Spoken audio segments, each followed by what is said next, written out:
अस्सलाम वालेकुम एवरीवन। तो हमारा आज का टॉपिक है थर्मल एक्सपेंशन इन गैसेस। तो हम लोग जो है अभी तक जो हम लोगों ने जो है वो थर्मल एक्सपेंशन सॉलिड पढ़ा है, लिक्विड पढ़ा है। तो आज हम लोग गैसेस के बारे में पढ़ेंगे।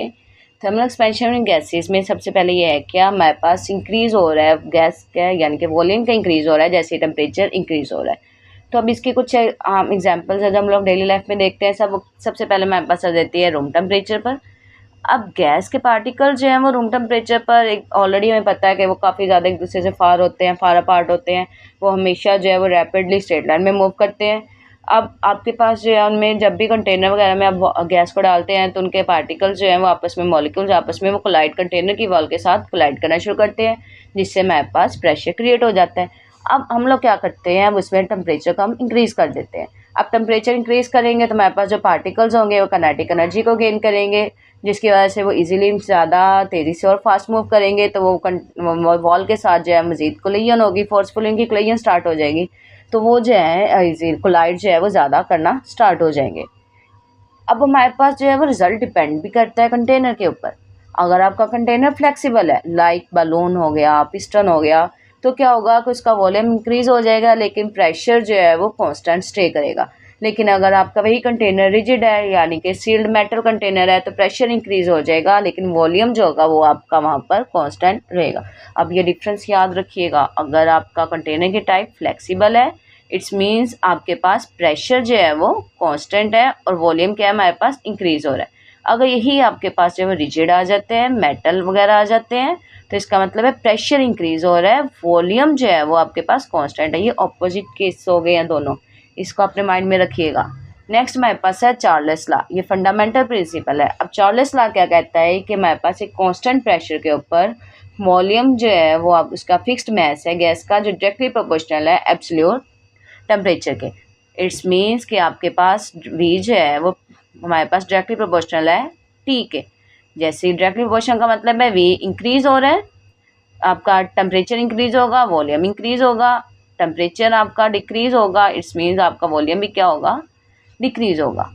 तो अब यहाँ पे जो है हम लोग जो है कहते हैं कि हमारे पास V1 जो है वो directly proportional V1 divided by T1।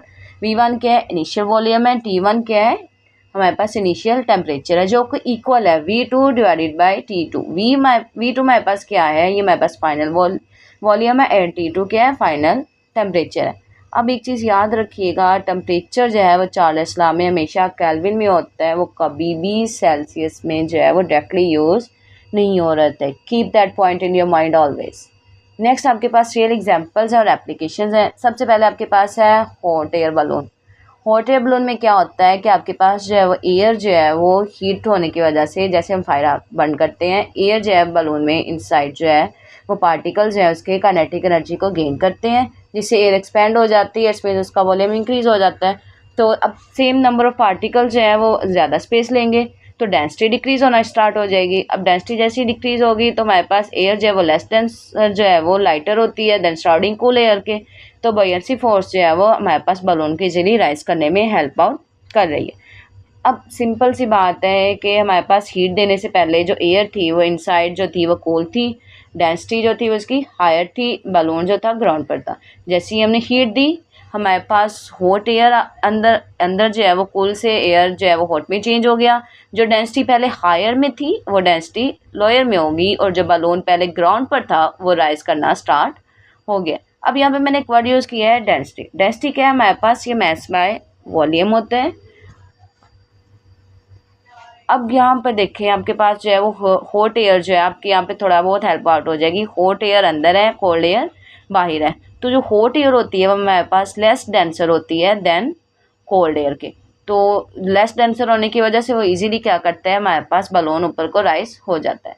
Next आपके पास है कार इंजन, इंटरनल कंबशन भी बोला जा रहा होता है। इसमें आपके पास क्या होता है कि एयर और फ्यूल जो है वो एंटर होते हैं सिलेंडर के अंदर, जिससे हमारे पास जो अंदर पिस्टन लगे हुए हैं ये कंप्रेस करते हैं मिक्सचर को, और इसके बाद हमारे पास इंजीगेशन स्टेप आता है जिसमें स्पार्क प्लग करता है हमारे पास मिक्सचर को। इसके बाद हॉट गैसेज एक्सपेंड होना शुरू हो जाती है। उसके रिजल्ट में हॉट गैसेज जैसे एक्सपेंड हो रही हैं, हमारे पास जो पावर होती है एक्सपेंडिंग जो गैसेज हैं वो एक पिस्टन को जो है वो डाउनवर्ड डायरेक्शन में पुश करती है, जिससे हमारे पास एग्जॉस्ट में बर्न गैसेज एक्सपेल्ड हो जाती हैं। अब आपके पास जो है ये मैटर क्यों करता है, अब आपके पास जो रैपिड एक्सपेंशन होती है ना हॉट गैस की, वो एक हमारे पास फोर्स को क्रिएट कर देती है जिसे पिस्टन आपका मूव करते हैं। अब ये फोर्स जो है वो कन्वर्ट हो जाती है रोटेशनल मोशन में व्हील्स के, और यही without thermal expansion of gases जो है वो इंजन जिसमें वर्क नहीं करता है। इन शॉर्ट फॉर्म में आपने जो याद रखना है वो ये याद रखना है, आपके पास फर्स्ट पहला स्टेप इनटेक आ जाता है। इनटेक में क्या होता है कि आपके पास एयर और फ्यूल मिक्सचर एंटर होता है फ्यूल के अंदर, देन आपके पास कंप्रेशन आ जाता है। जैसे ही इसके अंदर एंटर होगा यहाँ पे आपके पास कंप्रेशन का प्रोसीजर स्टार्ट होगा, जिसकी वजह से आपके पास हमारे पास जो है वो स्पार्क प्लग हो जाता है। इसकी वजह से हमारे पास हॉट गैसेज जो है वो एक्सपैंड होना स्टार्ट हो जाती है। अब हॉट गैसेज जैसे जल्दी से एक्सपैंड होगी तो हमारे पास जो एक्सपेंडिंग गैसेज होगी वो पिस्टन को जो है वो डाउनवर्ड डायरेक्शन में मूव करना स्टार्ट कर देंगे, और जैसे ही वो बाद में हमारे पास डाउनवर्ड डायरेक्शन में पिस्टन आएगा तो हमारे पास जो बर्न गैसेज होंगी वो इजीली एक्सपेल्ड होना स्टार्ट हो जाएंगी। तो ये एक छोटा सा इसकी एग्जांपल थी। नेक्स्ट हमारे पास आ जाता है वेदर पैटर्न। अब थर्मल एक्सपेंशन वेदर पैटर्न को कैसे हमारे पास इफेक्ट करता है। आपने अक्सर देखा होगा कि आप जब बीच वगैरह पर जाते हो तो हमारे पास जैसे हम लोग वाटर के पास जाना शुरू होते हैं, हमारे पास कोल्ड एयर जो हमें फील होना स्टार्ट हो जाती है। अब सन की जो हीट है वो अर्थ सरफेस पर आ रही है, एयर जो है वो ग्राउंड पर जो है वो वार्म है, यहाँ पर हमारे पास एयर जो है वो वार्म है। अब ये एयर वार्म एक्सपेंड होना स्टार्ट होगी। एक्सपेंड कैसे होगी कि जब इसका लेस डेंस होगा, लाइक हम लोगों ने पिछली एग्जांपल जो है बलून वाले में देखा था कि हमारे पास एयर जो थी वो हमारे पास हॉट होना स्टार्ट हुई तो हमारे पास उसका जो डेंसिटी हो गई थी वो लेस हो गई थी। तो सेम यहाँ पर है, हमारे पास एयर जो है वो लेस डेंस होना स्टार्ट हो गई है। अब जैसे जैसे एयर जो है हमारे पास यहाँ पर राइज होना स्टार्ट होगी, हमारे पास कन्वेक्शन का स्टार्ट होगा तो हमारे पास कूलर जो एयर होगी वो मूव होना स्टार्ट हो जाएगी, और हमारे पास जो एयर होगी वो कूल डाउन होना स्टार्ट होगी। और जैसे ही हमारे पास एयर कूल डाउन होना स्टार्ट होती है तो वो रिप्लेस कर देती है कूल एयर के साथ, और यही प्रोसीजर हमारा चलता रहता है। अब इसमें फॉर्मेशन ऑफ क्लाउड भी आ जाता है, इसमें हमारे पास विंड पैटर्न भी आ जाता है, स्टॉर्म एंड साइक्लोन भी आ जाते हैं, और ग्लोबल एयर सर्कुलेशंस भी इसके रीजंस हैं। नेक्स्ट हमारे पास आ जाता है aerosol can and gas cylinder. Aerosol can and gas cylinders है, ये काफ़ी ज़्यादा वार्निंग दी जा रही है, बहुत ज़्यादा डेंजर है आपके पास। अब जैसे ही हम इन्हें हीट करेंगे कंटेनर को तो गैस जो है वो कंटेनर में एक्सपेंड करना स्टार्ट करेगी। अब कंटेनर रिजिड होगा तो एक्सपेंड नहीं होगा, तो इट्स मीन्स कि इसका प्रेशर जो है वो ड्रामेटिकली इंक्रीज़ होना स्टार्ट हो जाएगा। अगर प्रेशर इंक्रीज़ होगा तो हमारे पास जो कंटेनर में हमारे पास जो है वो स्ट्रेंथ जो है एक्सप्लोजन हो जाएगी। कभी धमाका होते हुए देखा है आपने? तो अब हमारे पास जो है ना वो बोला जा रहा होता है, सेफ्टी लेबल्स जो है हमें लगाने चाहिए, स्टोरिंग कोल्ड प्लेस बोला जा रहा होता है, कीप अवे फ्रॉम सन बोला जा रहा होता है, प्रेशर रिलीफ वाल्व बोला जा रहा होता है, डू नॉट इनक्रिएट। ये सेफ्टी मेजरमेंट्स आपने हर जगह जो है मोस्टली जगह पर देखी होंगी जहाँ पे गैस वगैरह का जो हमारे पास होता है। तो इसीलिए होता है कि जैसे ही आपके पास टेम्परेचर इंक्रीज़ होता है तो इसके अंदर का प्रेशर जो है वो इंक्रीज़ होना स्टार्ट हो जाता है, और प्रेशर जैसे इंक्रीज़ हो रहा है तो आपके पास जो है वो एक्सप्लोजन का हमारे पास खतरा हो सकता है। अब यहाँ पर आपके पास एक कंप्लीट जो है हम लोगों ने अभी तक जितने भी तीनों पढ़े हैं, एक thermal expansion solid liquid gas, उसका कंपैरिजन टेबल है। हमारे पास क्या है कि हमारे पास पार्टिकल जो है वो स्पेसिंग में है। सबसे पहले हमारे पास आता है हमारे पास पार्टिकल स्पेसिंग। अब सॉलिड्स में क्या है, पार्टिकल स्पेसिंग बहुत कम है। क्यों? क्योंकि हमारे पास हमने पढ़ा था कि उसके पास जो एटम्स होते हैं, मॉलिक्यूल्स होते हैं, वो एक दूसरे के साथ बिल्कुल ही टाइटली पैक्ड होते हैं। लिक्विड में हमारे पास क्लोज होते हैं, और हमारे पास गैसेज में जो है एक दूसरे से बहुत दूर होते हैं। इंटरमोलिकुलर फोर्सेस क्या होती हैं, सॉलिड में स्ट्रॉन्गेस्ट होने की वजह से ही तो उनकी जो पार्टिकल स्पेसिंग है क्लोज है। मीडियम हमारे पास लिक्विड में मीडियम आ जाती है, इसकी वजह से इसका मतलब ये है कि लिक्विड में पार्टिकल्स जो हैं वो एक दूसरे से थोड़ा एक दूसरे से दूर होते हैं। लेकिन गैसेज में वीकेस्ट है, ऑलमोस्ट जीरो, क्योंकि वो एक दूसरे से बहुत ज़्यादा दूर है, तो उनमें कोई भी फोर्स नहीं लग रही इंटरमोलिकुलर। नेक्स्ट हमारे पास है पार्टिकल मोशन।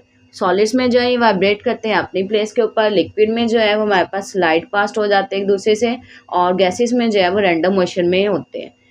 एक्सपेंशन टाइप क्या हो जाता है, सॉलिड में लीनियर और वॉल्यूम हो रहा है, लेकिन लिक्विड में वॉल्यूम ओनली हो रहा है, और हमारे पास गैसेज में भी वॉल्यूम ओनली हो रहा है। नेक्स्ट हमारे पास जो है हम लोग ने पहले भी आपको मैं बता चुकी हूँ, लीनियर इसमें ऐड क्यों हुआ है, क्योंकि हमारे पास जो है वो चेंज इन लेंथ भी हो रहा है। तो रिलेटिव एक्सपेंशन जो है हमारे पास यहाँ पर लीस्ट होती है, कम होती है। यहाँ पर हमारे पास लिक्विड में मीडियम साइज होती है, और गैसेज में हमारे पास सबसे ज़्यादा होती है। फॉर्मूला हमारे पास क्या है, change in length is equal to coefficient original length multiply by हमारे पास चेंज इन टेम्परेचर है। और अगर वॉल्यूम की बात की जाए तो change in volume is equal to coefficient और original volume multiply by change in temperature है। लेकिन लिक्विड में क्या है हमारे पास, change in volume is equal to coefficient change in original volume multiply by हमारे पास चेंज इन टेम्परेचर है। गैसेस में क्या है, V1 divided by T1 is equal to V2 divided by T2। V1 क्या है, ओरिजिनल वो हमारे पास है वॉल्यूम है, T2 ओरिजिनल है, V2 हमारे पास आ जाते हैं। सेम वॉल्यूम में भी प्रेशर में भी ऑलमोस्ट इनका सेम ही है। Next temperature must be in kelvin. ये अभी तक मैंने आपको पहले ही बताया था, सॉलिड में टेम्परेचर केल्विन में और सेल्सियस में it does not matter. Liquid में भी हमारे पास सेम ऐसा ही होता है, it does not matter. But gases में वो हमेशा केल्विन में ही होना चाहिए। क्यों? क्योंकि हम लोग पीछे मैं आपको बता चुकी हूँ इसका भी, क्योंकि हमारे पास जो है केल्विन में क्यों होना चाहिए, हमारे पास सेल्सियस में हमारे पास नहीं होना चाहिए, क्योंकि हमारे पास चार्ल्स लॉ की बात की जा रही है। नेक्स्ट इसकी कुछ और मजीद एग्जांपल्स हैं हमारे पास। अब जो भी हम लोगों ने लिक्विड सॉलिड गैस का पढ़ा है, सबसे पहले आपके पास ये है कि हमारे पास जो स्टील ट्रैक है वो एक्सपेंड कर रहा है हॉट डे में, और इसके अंदर जो विदाउट गैप जो है वो ट्रैक बेंड हो रहा है, और बेंडिंग जो है वो ट्रेन की ट्रांसफॉर्मेशन कर रही है। इसीलिए जो है वो हमेशा जो है वो छोटे छोटे गैप्स जो है वो ट्रैक्स के अंदर रखे जा रहे होते हैं, ताकि जो है वो अगर समर में एक्सपेंशन हो जाए तो हमें सेफ्टी जो है वो हो सके। अब ये देखिए, अब समर में इनकी एक्सपेंशन हो रही है, विंटर में इनका कंट्रैक्शन हो रहा है। ब्रिजेस जो है वो समर में एक्सपेंड कर रहे हैं, कंट्रैक्ट कर रहे हैं, विंटर में विदाउट फ्लेक्सिबिलिटी जो है वो स्ट्रक्चर उनका क्या हो जाता है, डैमेज हो जाएगा। इसके अलावा जब हमारे पास मेटल लिड स्टक कर जाएगा ग्लास जार में, अब बोथ मटेरियल सेम टेम्परेचर, अब हम लोग क्या करेंगे, हम लोग रन करेंगे हॉट वाटर को, जिसकी वजह से जो है वो लिड मेटल का जो है वो एक्सपेंड होना स्टार्ट होगा, तो ग्लास जो है वो इजीली उसे लूज कर देगा। नेक्स्ट है power line sag more on hot summer days, they apply tighter in winter. अब वो हमारे पास एक्सपेंड क्यों रहे हैं हॉट में, क्योंकि उनके इंक्रीज आ रहा है लेंथ में, और जो इंजीनियर जो है वो इसे डिज़ाइन करते हैं समर सैग्स को, आप इस चीज़ को अपने माइंड में रखते हुए कि वो हमारे पास क्या हो कि हॉट डेज में हमारे पास जो है वो एक्सपेंड कर रहे हैं, तो उनकी लेंथ में इंक्रीज आना शुरू हो जाते हैं और कॉन्ट्रैक्ट करते हैं इन विंटर्स में।